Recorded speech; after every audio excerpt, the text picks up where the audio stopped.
What's up, guys? Welcome to the Founder's Chair. And today we have somebody iconic, somebody that has been in the fashion industry since 2008, man.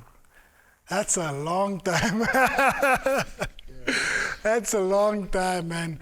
And it's such a blessing to have Thatiso Dube on the Founder's Chair and just being able to share your story, that nothing is overnight success and all of what you see takes time. And we're going to just dive into that story right now. So thank you very much, my bro, for sitting on the Founder's Chair. And tell me exactly, my bro, especially looking at 2008. Yeah. That's when you started in school. I mean, like, those days were like, what was going through your mind back then? Because as a youngster, while other kids are busy going through the motion, you're busy selling beanies. Yeah, I mean, I was in high school, matric year. Yes. So I decided to create a T-shirt for my friends, for a group, you know what I mean? Yeah. So we did those T-shirts. I think I printed Cheese Boy on them. We were called the Cheese Boys there at school. So once we wore those T-shirts during casual day, Yeah. the rest of the school wanted those T-shirts, you know? And this was which school was this? Cornerstone College. Okay. In Pretoria. Yeah, in Pretoria. Yeah. So the rest of the school wanted those T-shirts, then that's when I started selling them. Yes. So I think to make one T-shirt, it costed me about $60. Back then. Yeah, back then. Then I used to get about 20 rand from my parents every day for lunch, you know? So then I had to sacrifice And save up. and save up for 3 days just to make one T-shirt. So I did that, saved up for 3 days, produced one T-shirt, sold it for around 250, I think. What? From that 250, made more T-shirts and so on. And that's when you started seeing money now. Yeah, as a so, youngster. but at that time I didn't see it as a business. Yeah. I just saw it as a side hustle. yeah, a plan to make extra money for myself. Yes. But the more the orders grew, I realized, right here we have something, Yes. but you don't know what it is. Yes. You know but what I you can mean? see this movement. Yeah. So then we made a Cheese Girl T-shirt. So I had a Cheese Boy T-shirt and a And Cheese. the Cheese Girl T-shirt. Yeah. Yes. Then, but I didn't want to have two brands, you know. Yes. So I decided to put the names together. So I said Cheese GALXBOY. Oh. So now the name was too long because as I did my research, when you check your Nikes, it's only 4 letters. I did 6 letters. I'm like, my name is too long, you know. So I decided to cut away the cheese and ended up with GALXBOY. GALXBOY. So that's when the name came about. That's how the name came about. Yes. And it's so interesting that you mentioned so because many people think they don't see the girl. You understand? Because it's GAL. Yeah. Was it intentional from that time? Yeah, I mean, back then that's how they used to spell girl, you know. And also I didn't want to spell out the whole thing because it was gonna be too long. Yes. So that's when that's why I used the GAL instead, you know. So that's how the name came about. GALXBOY, basically what girls do because of boys and what boys do because of girls. Because of girls. So it's like a little equation, girl times boy. Yes. I think that's like, and if you think about it, back in 2008, it wasn't like the most popular thing to do. Yeah. If you look at other guys like in school, they were busy with something else, but you were focused on creating these T-shirts. Yeah. What made you decide back then, you know what, this thing, I can actually make a business out of this thing? I think back then, obviously, coming from Mamelodi. Yes. And having like no information about what's happening in the world, you know? Yes. So I thought like black people can't have clothing brands, you know? I only thought it was Nike, Adidas, etc., you know? Yes. So then I think late 2008, I discovered a brand called Amakip. Okay. Then once I found out that the owner was black, then the passion just blew up in me. Say, Yes. obviously that means also I can do it too, you know. Yes. Yes. So that's when I started taking it seriously. Did more research into designing and fashion, and that's when I saw the vision of it being a business. You know, business. This was around which year was it? yeah, late 2008, 2008. yeah, early 2009. Yes. That's when I saw it as a business, then started pushing it, doing my research. But And then you registered the company? before I registered the company, I got a job to work at Amakip Okay. as a designer, you know. Yes. I think beginning of 2012. Okay. So 2012, I started working at Amakip as a designer. As a designer, basically designing their clothing. Yeah, so they offered me a salary of about Yes. 6,000 rand a month. Yes. And that was Yeah, 2012. Back 2012. yeah, so I declined the salary. Yeah. I told Nkosana, the owner, to teach me the ropes, you know, how he does everything. How he does it, yes. Where to go, where to produce, etc. So that whole year while I was designing for him, he was teaching me the ropes. Oh. We even had a trip. We even took a trip to China together. Together, what? And yeah, at the end of that contract, that's when I actually registered GALXBOY, you know. How important was that for you? Because I'm sure that opened your eyes to something else. Yeah, because being around Nkosana, like, it opened my eyes. He basically taught me everything I know about, Yes. about streetwear, about how to do it. It's not even about how, like, where to do it, but how to do it. But you how know? to do it, yes. And he also trained my eye. You know, in fashion, you have to have that eye Yes. where you yes. can spot something and say, okay, this is gonna work and this is not gonna work. You know. Yes, So he taught me all of that. So basically, without him, I wouldn't be here. You know. So it was a very important part of the journey. And till today, I'm very grateful for Nkosana, you know, for helping me out. You know what I mean? And that mentorship, I think that's more than anything else, because especially coming from Mamelodi, you don't have somebody to look up to. Yeah. There's no that person that will show you the ropes or tell you exactly how to move. Yeah. I think that's so critical, and that just helped you. Yeah, it's very critical because it builds your foundation, you know. Yes. And it gives you the ability to create your own vision. You understand? So for me, it was basically the corner of my foundation, you know. Yes. And shout out to him also for taking the time out to do that. Yeah, no, shout out Nkosana, Amakip. Yes. Because many of the times people don't want that, you understand? People want to share the lessons, or they feel threatened to say, hey, what if this guy turns around and he's going to do his own thing, and you know, it's like he's going to steal his customers. Yeah. I think in this case, you have somebody just walking a journey which you say, you know what, it's fine. Yeah. Go try, I got you. Sure. I got you. And I think what today education that you learn is also limited, but I think that mentorship is what sets you apart. Yeah, basically, him guiding me is the advantage I have over the other people in the industry. You know, I know the ins and outs. I know how to go about things. You know what I mean? So yeah, it's very key for people to have mentors. Yeah, just to have somebody you look up to. So then tell me. So now the following year, you said, I know what, I'm going to do this thing. Yeah. 2014 was the first store in Hatfield. Yeah, 2014 was the first store in Hatfield. Yes, I remember that one. Yeah, basically after I registered the brand, I went back to China alone to start producing the stuff.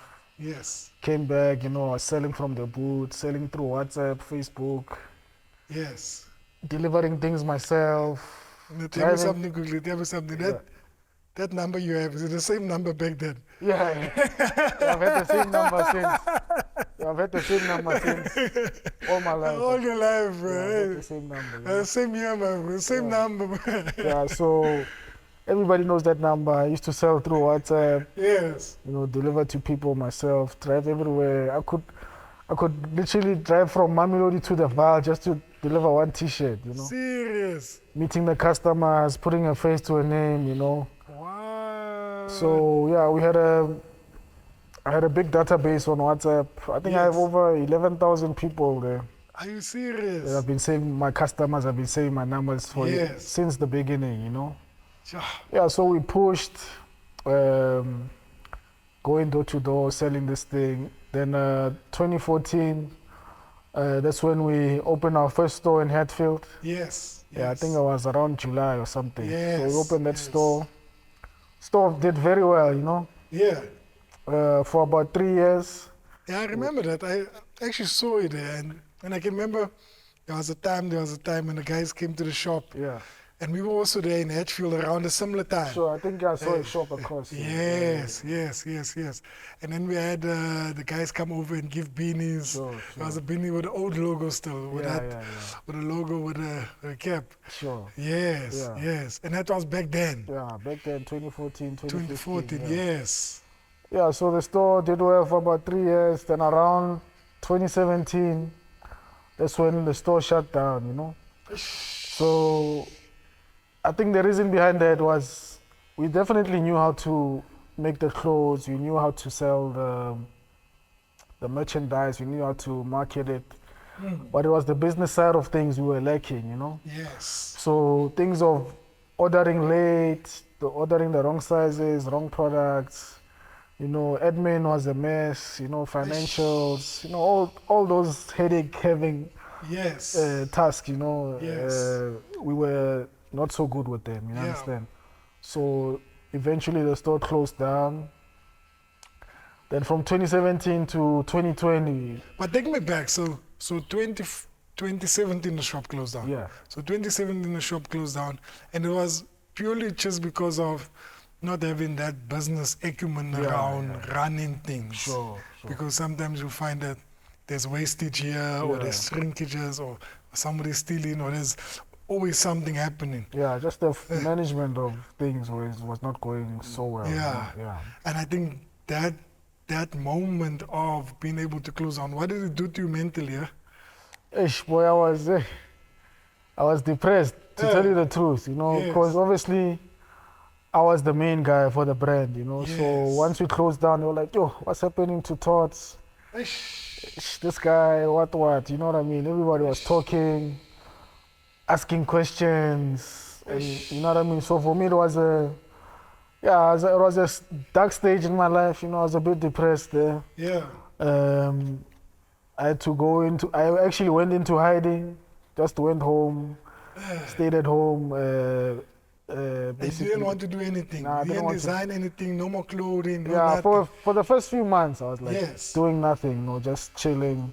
Just chilling at home. Yeah, you know, taking it easy, you know. But And this was 2017. yeah, 2017. Yeah. So eventually, I decided, no, you know what, I can't give up on the vision I had for this brand. Yes. So I basically went back to the drawing board, basically checking our mistakes, you know what I mean? I even took upon a few online courses for business management. Serious. Yeah, so I was doing all of these things. Yeah.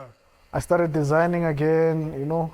And also Yes. I used to do some side hustles, designing for other brands, also Yes. just to make some money Yes. during those times. You know? During that time, yeah. Yeah, so that was what I was busy doing while I was underground. But Yeah. how important was that for when you came back? Because now you're doing all these lessons and you're reading all these books, you're doing these courses. Yeah. I mean, for me, it was the only thing I could do, you know, at that Yes. point, you know. I couldn't just sit there and wait for someone to save me or to help me, you know. I had to Yes. just go back to the drawing board, see what I did wrong, you know, and try rectify it, you know, do more research on how to run a retail company, you know. Yeah. So that I went and did those business courses.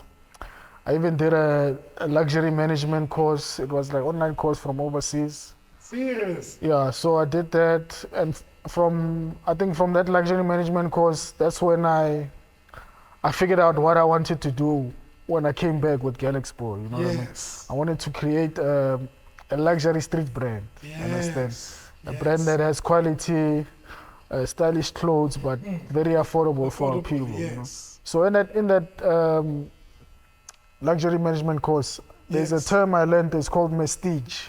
Prestige. Yeah, prestige. Basically, mass and prestige put together. Okay. So a simple way of explaining that is, remember when those Magnum had Magnum ice cream? Yes, yes. When they did the adverts, Yes. they had like a supermodel, and everything looked expensive in the ad. Yes, yes. You know what I mean? Then at the end, that chick bites the ice cream. The you know ice what I mean? cream, So when you look yes. at that ad, you think, yo, this ice cream is probably expensive. Yeah. it's probably like 1,000 rand. Yes. You know what I mean? But when you go to the shops, it was like 30, 60 bucks. Yes, that's true. So that's true. that's the same vision I had for the brand. You know, make it look very expensive, but affordable. You know, yes. and even the people that buy it and wear it, they feel expensive. You know, they feel dope. Yeah. But they didn't spend the arm and a leg for it. You know what I mean? I think that's a nice thing I like about it because when you look at it from a distance, you're like, "Ish, this is going to cost me. This is going to be a couple of thousands." You understand? And then when you go to the shop, it's like, you can crop a T-shirt for like 600. It's not bad. You understand? So I think that also speaks volumes. Yeah. So that's the gap I saw in the Yes. market. That there's nothing like this. You know. Yes. So that's what we decided to do when we came back.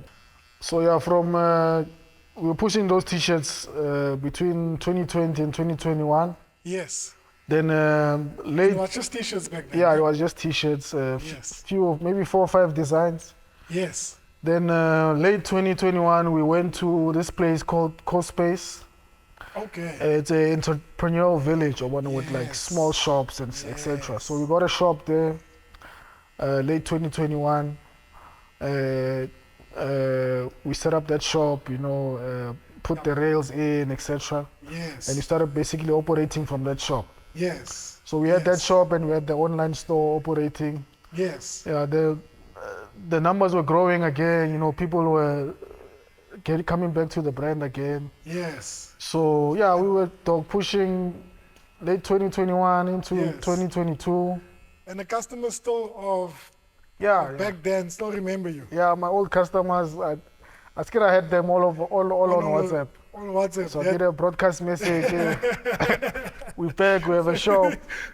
Please come support, you know. Please come support. Yeah. So everybody got the message. They came back to support, you know what I mean? Wow. So while we were doing the T-shirts, I decided to get into accessories, you know. So I developed sunglasses next. Then after the sunglasses, I went into handbags, you know what I mean? Yes, yes. So once we went into handbags, then it was crazy. it was crazy. I think the day we released the first drop, Yes. the website crashed. What? You know what I mean? So Serious? it was a crazy time. We had orders for days. We were pushing so much orders, so many deliveries What? from 2022, you know? So Yes. all that action is happening. Then we get an email from Mainland Mall, you know? Yeah. So Mainland Mall had a CSI project going on, so they had to put in a few local brands into the malls, you understand? So they basically gave us an opportunity to come open a shop at Mainland with like a low rent, you know? Yes, yes. So we took that opportunity, opened that store, I think, late 2022. But imagine being able to go from a Hatfield to a Mainland. Yeah. Because that's levels now. Yeah, it was crazy. Even us, we didn't believe it, you know what I mean? Yes, yeah. Yeah, so we opened Mainland 2022. And Mainland was the first store, no? Yeah, it was the first store. Yes. The store did insanely well. We pushed on, got more stock, you know, continued to grow the business. Yes. And after Mainland, we got a call from Bloemfontein. Hey, we need your shop here. What? Went to Bloemfontein. Bloemfontein, other malls started calling. Now we got a call from Cape Town, VNA. Yes. And they also. Yeah, and so on. We got calls from every mall. Polokwane, Rustenburg, you know, Mall it just grew from Mall of Africa. So that's when the journey of the shop started growing now. Yes. You understand? So as this is growing, we figured out, okay, now we need to expand the team, you know? Yeah. Because Yeah. at that time it was just me, Keho, Dumi, and and Leseho, who is our CFO. You know what I mean? Yes. So So from Lesejo handles all the finance. Yeah, Leseho Yes. basically handles all the finances. Yes. So from there, we got a HR lady. Yeah. Her name was Shibu. Yes. So she will basically sat with us, check the business, and basically told us, okay, you need a person for this, you need a person for that. Yes. So let's go and hire people to, Yes. to expand the operation of the Yes, business. yes. So she will basically put together the initial team. You got us salespeople, you got us people in customer care. Yes. You know what I mean? So Yes, like a whole full yeah, team basically. yeah, Yes. a team, new departments, etc. You know, Yes. so Yes, because now it's corporate now. yeah, now we're turning into a young corporate now. We're building the departments, growing the team. So Yes. from there, that's when our structure started. Coming together. Yeah. As a company. What do you think? What do you think was that? Because being able to let go of certain things and being able to allow that growth to happen. What was that mentality that you needed to possess? Because obviously, you've been flexible and say, you know what, I'm willing to sacrifice. Yeah. And I'm willing to let this thing grow. Yeah, I mean, obviously, when you start something, you do everything yourself. Yes. And it's your baby. You don't want anyone else touching it. Yes. You know what I mean? You don't want other people to control it. You know what I mean? But obviously, as I was growing and getting more mature, and I understood that you can't do everything alone. Yeah. So the things I didn't like doing, those are the things I delegated to people who like doing them. Like doing it. You understand? So that's how the team grew, and that's how we started to become a young corporate, and building departments, etc. So obviously, it's hard to let go, and trust people with your ideas. You know what I mean? So yeah, I just had to grow up and just But how do you hire now? Because if you look at it, because there's a hiring criteria that you use now. What is that hiring criteria that you suggest? You know what, this person needs to have this trait, or this person needs to be young at heart, or this person I don't know all the details because I'm not in charge of that, Yes. So my HR lady is in charge of that. But what I always tell them is that we need young people on the team, because we need people that can change with the times, Yes. Because if you hire older people, they know one thing, they know one lane, Yes. they only know a certain way in how to do things. That's true. That's so true. they can't change with the weather. Yes. So when you hire young, you get people that are flexible and can change with the weather. Whenever something is happening, they can adjust and move forward with it. So my criteria is for my HR ladies to hire youth, young people that that can understand the vision, and can take this company further. Basically. And it all boils down to the culture as well, because I mean, like your culture that you have is much more young people, and they can relate with the customer as well. Yes. Yeah, because I can't have an old person selling a T-shirt to a young dude, I have to have at least someone with a similar age, Yeah, that understands. Yeah, so the customer, even if the customer is not sure what to buy, they can trust the sales assistant's suggestions, Yes. because they're almost the same age and they can relate, Yes. Yeah. Yes. Tell me, so now if you're looking at the stores, for example, because I walked into your store, and your store is so clean. I mean, like we spoke about it earlier, and it looks, I mean, like it just looks appealing that you can actually eat off the floor the way it's so clean. You see, was that intentional also from the beginning? Definitely intentional, because me wanting to have a luxury street brand. Yes. From the clothes to even the store and the paper bags, everything must look luxury. Yes. So even when I told the builders, I told them I want a store. I want something like the ice store. When you go into the ice store, it's all white. It's all white. It's like very clean, like you can't even touch anything. Yes. Yeah, I wanted that feeling, So all the stores are white with a bit of silver. Yeah. Then the clothes just add the color to the Yes. store. So Yes. that's the feel we're going with all the stores. Everything must look luxury. Yes. Everything must yes. look clean. You know, Yes. when people walk in there, they must feel like they Just feel like, nah, this is proper. yeah, they're in another world. You know, yeah. Yes, Even when yes. they leave with confidence, Yes. carrying the paper bags, etc. You know, so that's And what. even the people that's working within the stores. Yeah. Did you train the people? Yeah, we do have a training facility where Yes. we train them how to. You have a training facility, man. Yeah, here at the warehouse. Hi, man. So when This thing's under wrap. yeah, so when you have new guys coming in, we train them, we teach them the products, we teach them the materials. You know, we teach them how to clean the products. So when a customer asks them how to clean and things like that, they already have the knowledge. So yeah, we train our people before they go into the stores. What? Yeah. Man, that's the thing that people don't know about. Nah? Yeah. People don't know to say, you know what, because if you engage with somebody in the store, you're like, yeah, this person maybe understands or maybe, Sure. but now to see the investment that you made within their lives to say, you know Yeah. what, you have to have this certain skill set. No, definitely. So when you're speaking to a customer, you don't just rock up like that. There's a way and a Yes. tone you speak to a person. Yes. That's amazing, my bro. Yeah, sure. I don't think of any other brand that actually invests in people like Yeah, that. you have to invest in people, man. Otherwise, because they are the only people that can take you further. I like that. You know, you might have a dope product, but if you don't have the people, then it's just a dope product. It's just a dope product. It won't move. You know what I mean? But Yes. you invest in your people. Pay them what they're worth. Treat them well. Yes. They'll push you to the next heights. You know And what it's I mean? all about that ripple effect because eventually they'll be able to treat your customer well Yes, and the yes. people that's walking to your store, and it just Sure. builds that reputation Yeah. that you want to create within your business. Yeah, definitely. And sometimes you don't see it that way. Sometimes you say, hey, you know what, it's another person. Yeah, Now we yeah, must, we don't need X amount of people. But Yeah. I think that investment in them No, creates the that. investment is very important. Yeah. Sure.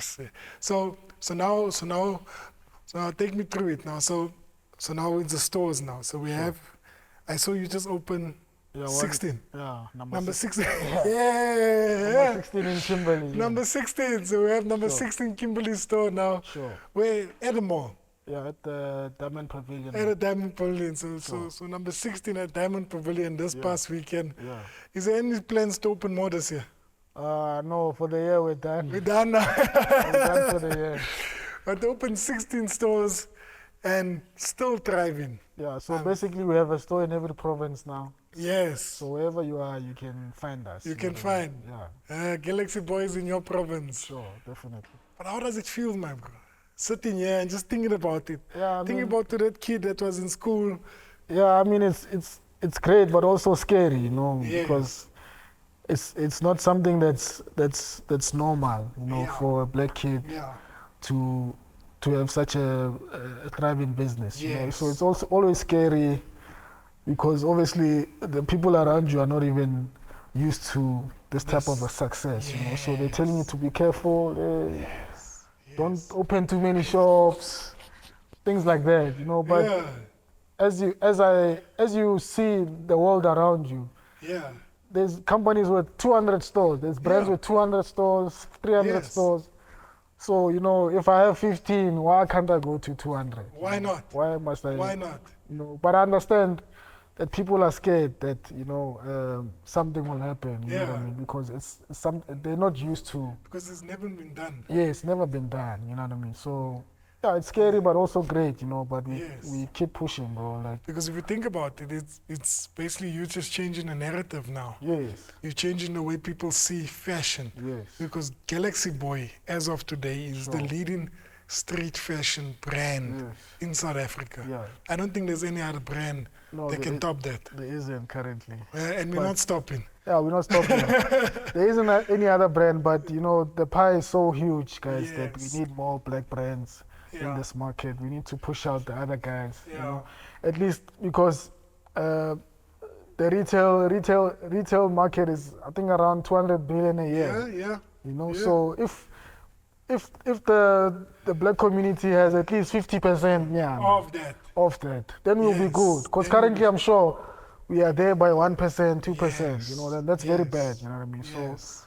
the more the merrier. Let's come. Let's work together. Let's put out brands. You know, Yeah. the people are hungry for it. You know, I mean, Yes. they're paying 200 billion a year. That means there is money There's for money there. brands. You There's know, definitely so money there. they just need us to step up and push. You know what I mean? Yeah. Now, tell me something quickly. So one thing I have noticed is that the failure that you went through, Yeah. you use that as fuel Sure. for what you're going through right now. Yeah. Because you constantly recall what happened to you, and it's like, you know what, if I failed, how lower can I go? Yeah. No. So I have to put everything on the table now. Yeah. I mean, like, it's like I have nothing to lose. Yes. That's why I keep risking, you know, keep opening stores. You know what I mean? Yeah. What's the worst that could happen? I've already been at the bottom. You've know what I already mean? been at the bottom. And even if I go back to the bottom, I'll know how to get You back know how up. to get back you know what I up. mean? So the thing is not to be scared and just have faith in God. You know, Yeah. God has already set up these 200 stores for me. Yes. You know, There we so go. I have to just find my way to those 200 stores. You know what I mean? So it's already done. You know, It's already done. even on Twitter, I call myself a billionaire because Yes. in the universe, I'm already at one. Yes. I just have to be patient and Just get to keep that billion, you know what I mean? So it's already done. Just have faith in your stuff. And Uh, just be consistent. That's the only I like thing. that. I like the fact that you know what, you speak these things into existence. Sure. Because you know, many of the times we don't speak these things as they are. You Yeah. see, and you know what the Bible says. Bible says like the power of the tongue is so strong. Yeah. You see, because whatsoever you say can make or break you. You see. How important is it to tell yourself each and every day? It's important, bro. Like, you have to tell yourself, like, you are what you want to be. Yes. You know what I mean? So once you do that every day, then you work towards it. Every Yes. day, 1%, eventually. Because you don't see it right now. No, you won't see it. You tell yourself, you know what, the Yeah. billion is coming, but you know what? Yeah, But you don't see the bank account moving. yeah, the billion is coming. I'm already a billionaire, so I must act like one, move like one, Yes, until yes. I'm eventually one. You know what I mean? So Yes. that's how you should do everything in life. Whether you a photographer or a DJ, see yourself as the best, then work towards getting there. Simple, Yes. you know. Yes, Yeah. yes. And yeah, you know, if I take one thing from this conversation, is basically not having fear. Yeah, no, It's definitely. basically being that being able to put everything out there and having the ability to say, you know what, I'm going to do it, but I don't want to do it half-heartedly. Because you know, some people when they start something, when it's called paisa, Yeah. they put something there No. and they're like, you know what, they still have a stash. But you're like, you know what, I'm going to do this thing, that Yeah. 90,000 that you invested Sure. from the beginning, you know what, let's put it all in. Yeah, all in. All in or nothing. You know what I mean? You have to go all in, otherwise nothing will change. You Yeah. know? You can't go halfway and accept 100% to change. You know? Yeah, You have to no. go 100% in, and 100% will change. You can't go 50% You can't. and expect. You know what I mean? You can't. Sure. Yeah, so it's true what you say. You know, the things like social media Yeah. has this about, because you know, like the Forex guys, they get rich quick schemes. I mean, like, I don't know, there was this one time I attended a seminar and these guys were showing us how to trade. Yeah. And they were telling us, guys, put in a 20 tower and we'll double your money. And I'm looking at this guy and I'm thinking to myself, 20 tower. Imagine, bruh. And many people's dreams were ruined by that because they think that, you know what, this guy is going to, but it was all just a scheme. Sure. Just trying to lure people into this whole idea. And I think sometimes we just need to be true with our young people out there. Sure. Because like you said, it's never easy. No, it's not easy, dog. Everything takes time. I don't care who you are. Yes. Everything takes time. You know, even politicians, they started somewhere in the trenches. Yes. For them to be presidents today, they had to start in the trenches, you know, exile, etc. So everything takes time. There's no shortcuts in life. There's literally none. Yeah. think just a quick, before we end, I think the one thing I just want to say is that people look at your journey Sure. and people say, you know what, if GALXBOY can do it, but not understanding the journey behind what it took for you to be where you are today, Yeah. the 2008, Sure. the 2014, starting out selling your beanies, Yeah. from selling beanies to moving and trying to move out and trying to figure out exactly how am I going to sell t-shirts out of my booth and all of these things. That whole journey, people don't realize that journey was part of what we see today. Yeah, without that, I can't be here. you know? Yeah, because people see thoughts today and it's like, that guy was lucky. Yeah, no, it wasn't lucky.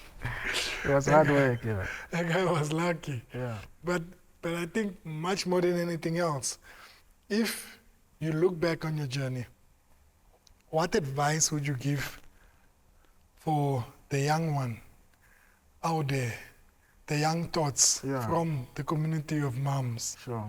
What advice would that be? I mean, I'll say start as soon as you can, you know, while you have no bills, no responsibilities. Start as soon as you can, make all the mistakes you can make, you know. Yes. Because when you are young and you lose $1 million, you can make it again tomorrow. Yes. But when you're old and you have responsibilities and you lose $1 million, it's like, it's tough. It's tough, you know what I mean? So start as soon as you can when you are young, make all the mistakes, lose all the money.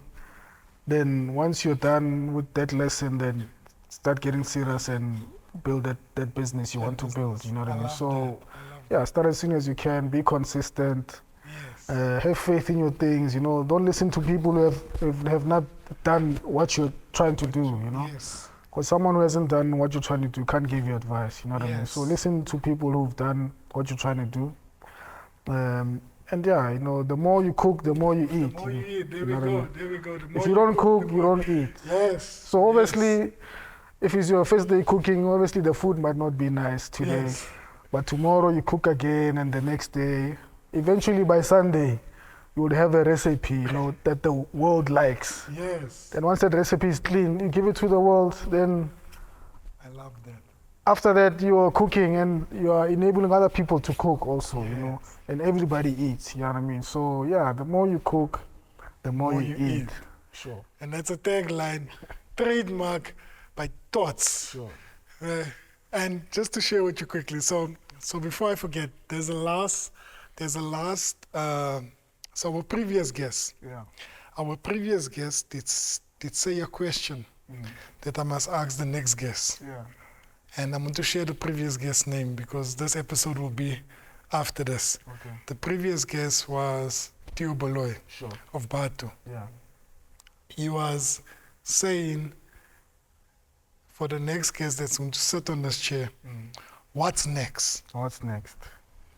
And he didn't know it's you. Yeah, so for GALXBOY, we're definitely going global now. I like that. You know, from South Africa, we want to get into Africa, open stores in Africa. Also, we've already have an international website, you know. We've done quite a few orders, maybe around 300 orders. You know, we've shipped to places like Japan, UK, Dubai, you know, United States. So with that data we're collecting on that website, we want to see which country we can actually go and open a store or a pop-up or something, you know what I mean? So yeah, we're trying to go global. Next year, that's basically our main mission, you know, just to develop the GALXBOY footprint in the global market, you know, So that's what's next for us, I love that.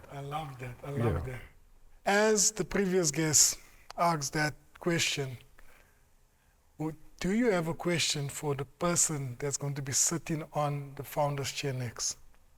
Yeah, I mean, as entrepreneurs, you know, it's very hard running businesses, you know, on a daily. So my question for the next guest is, what keeps you going? You know what I mean? What motivates you every day to keep pushing, even if there's a lot of negativity out there, you know? So yeah, my question is basically what keeps you going? I like that. I Yeah. like that. Guys, I don't know about you, but I'm truly inspired by Thatiso doing amazing work with GALXBOY. And it shows you exactly how and what it takes to build a sustainable brand. And this is the type of role models that we want the next generation to look up to.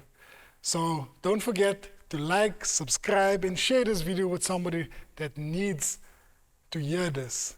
And let me know, who do you want next on the Founders Share?